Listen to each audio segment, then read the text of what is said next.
Hello SM क्रिएटेशनमध्ये सगळ्यांचं स्वागत आहे। तर इथे आपण हिरव्या मिरच्या तळून घेणार आहोत। इथे हिरव्या मिरच्या मी अशा मधून कापून घेतलेलं आहे। आता याच्यात मीठ भरून घेतलेलं आहे। आता ह्या हिरव्या मिरच्या आपण तळून घ्यायचे आहे। इथे आपण बेसनाचे पकोडे बनवतोय। इथे मी एक कांदा असा लांब कापून घेतला आहे। हिरवी मिरची, कोथिंबीर, ओवा आणि थोडा सोडा टाकून घ्यायचा आहे। असं मिक्स करून घ्यायचं आहे ह्या पद्धतीने। आता याचे आपण अर्धा चमचा मीठ टाकून घेतलेलं आहे। मीठ टाकल्यानंतर छान मिक्स करून घ्यायचं आहे। इथे बघू शकता आपण पकोड्यामध्ये थोडासा पाऊण चमचा मी सोडा टाकून घेतलेला आहे।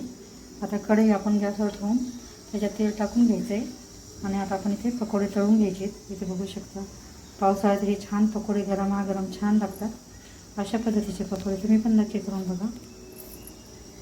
इथे मिरची आपण बेसन पिठामध्ये बुडवून घेतलेली आहे आणि अशा पद्धतीने आता तिथं तळून घ्यायची। आधी आपण अशा कापून घेतलेल्या अशीच मिरची बुडवून बेसन पिठामध्ये टाकायची।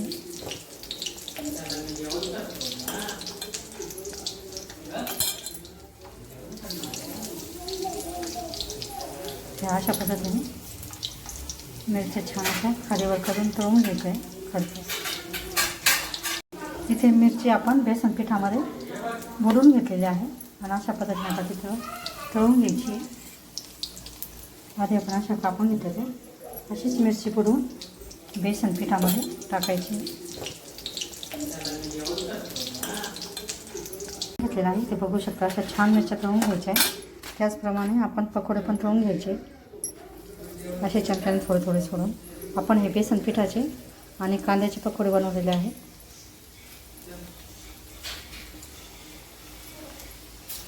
वरण भातासोबत खिचडीसोबत छान लागतात हे। माझे जर ही पकोड्याची रेसिपी आवडल्यास लाईक करा, चॅनलला सबस्क्राईब करा। व्हिडिओ बघितल्याबद्दल धन्यवाद। मस्त खा आणि स्वस्त राहा।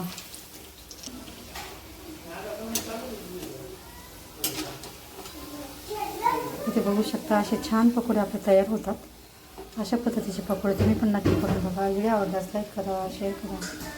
तर असे आपले छान पकोडे आणि हिरव्या मिरच्या अशा तळून घेतलेल्या छान झालेल्या आहेत। इथे बघू शकता अशा पद्धतीचे तुम्ही पकोडे तळून खा, मस्त खा आणि स्वस्त राहा। ही रेसिपी आवडल्यास लाईक करा, चॅनलला सबस्क्राईब करा। व्हिडिओ बघितल्याबद्दल धन्यवाद।